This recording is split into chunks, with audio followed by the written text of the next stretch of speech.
Hey friends, I am back with a new topic which is megaloblastic anemia.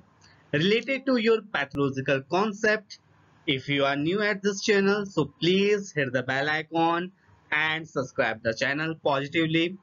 Let's continue with the positive thinking. Move to our first slide. Megaloblastic anemia is a form of anemia characterized by very large red blood cells and a decrease in the number of those cells.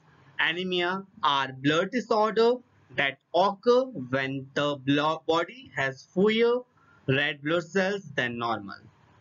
Red blood cells carry oxygen throughout the body using a protein called hemoglobin. If there are not enough of these cells or this protein, anemia results. Usually, megaloblastic anemia is due to acute deficiency in vitamin B12 and folic acid. The deficiency can be related to inadequate dietary intake of this vitamin or poor intestinal absorptions. Really, megaloblastic anemia are the result of medication on inherited defect in the transport and metabolism of vitamin B12 or folic acid. Megaloblastic anemia causes microcytic anemia from ineffective red blood cell production and intramedullary hemolysis. The most common cause are folate, vitamin B9 deficiency and cobalamin vitamin B12 deficiency. Megaloblastic anemia can be diagnosed based on characteristic morphological and laboratory findings. However, other being or neoplastic disease need to be considered, particularly in some cases.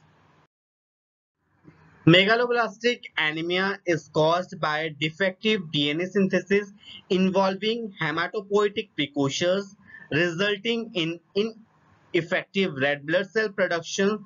According to medical terminology, it is called as erythropoiesis and intramedullary hemolysis.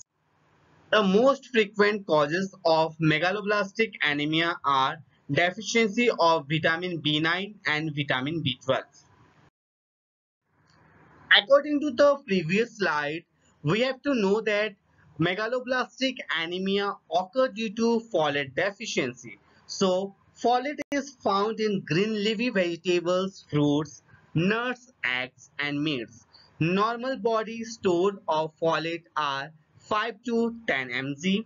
The recommended daily allowances depend on age, sex, and pregnancy status, but in generally 400 microgram in adults and 600 microgram during pregnancy.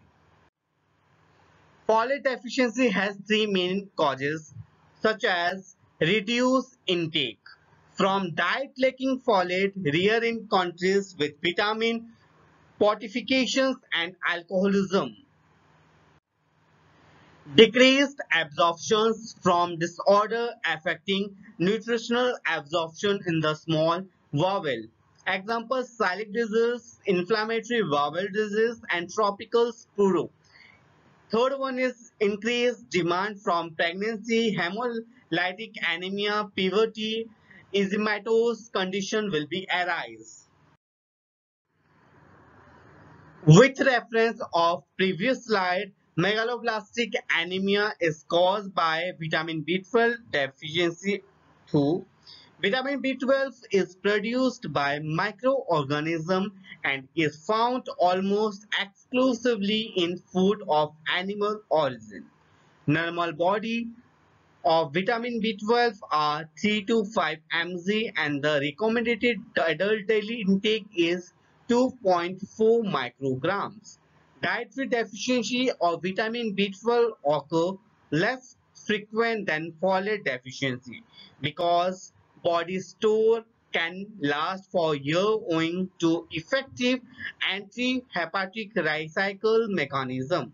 Although uncommon dietary vitamin B12 deficiency can occur even in industrialized countries, in strict vegans and vegetarians, or in breastfed. In fact, of mother with vitamin B12 deficiency. Let's discuss some etiology or causes of megaloblastic anemia. The most common cause of megaloblastic anemia state are vitamin B12 deficiency. Second one is defective utilizations of vitamin B12, and third one is folate deficiency.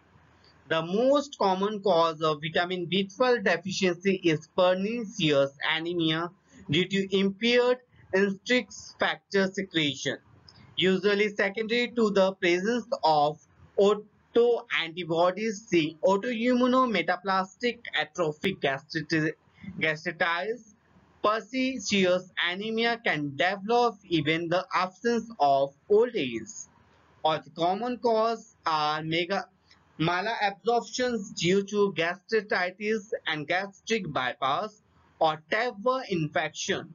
Dietary deficiency is rare but can occur in patients eating in Vegas diet. Let's discuss some points about pathological conditions of megaloblastic anemia. Megaloblastic anemia state results from defective DNA synthesis. RNA synthesis continue, resulting in a large cell with a large nucleus. All cell lines have dysbiosis in which cytoplasmic maturity is greater than nuclear maturity. These deposits produce megaloblasts in the marrow before they appear in the peripheral blood. Deposits result in intramedullary cell death, making erythropoiesis ineffective because dysplasia affect all cells line reticulocytopenia. During later stage leukopenia and thrombocytopenia develop. Microovulocytes enter the circulations. Hypersegmentations of polymorphonuclear neutrophils is common. Halozoly body residual fragments of the nucleus are usually present if iron deficiency or impaired iron utilization is present simultaneously. Microcytosis may not develop. Let's move on to next slide and discuss some sign or symptoms of megaloblastic anemia. Megaloblastic anemia develop insidiously and may not cause symptoms, so it is called as asymptomatic disease until anemia is served. Gastrointestinal manifestations are common, including diarrhea, grossities, and anorexia. Neurological manifestations including peripheral neuropathy and gut instability are unique to vitamin B12 deficiency and can be permanent if prolonged. Paresthesias can be the presenting manifestations of vitamin B12 deficiency, even before or in the absence of anemia. Diagnosis: complete blood count (CBC) or RBC indicates reticulocytes count and peripheral smear will be diagnosed. Procedure adapted for diagnosis. Vitamin B12 and folate level also diagnosed by blood test. Megaloblastic anemia is suspected in anemic patient with microcytic indices. It should also be considered in patients with risk factor who have unexplained paresthesia and or a high RBC distribution with RDW. Diagnosis is usually based on peripheral smear. When fully developed, the anemia is microcytic with MCV lower than 100 Fl per cell. In the absence of iron deficiency, thalassemia, trained or renal disease, the smear shows microovulocytosis, anisocytosis, and variations in RBC size, and polypocytosis variation in RBC shape. This is all about megaloblastic anemia. I am using some medical terminology in this session. You have to find their meaning in the bracket section of the entire session, and we will see you soon with a new topic regarding about your pharmacological or pathological concept. Again, I request all the viewers please subscribe and hit the bell icon for earlier notification. Thank you.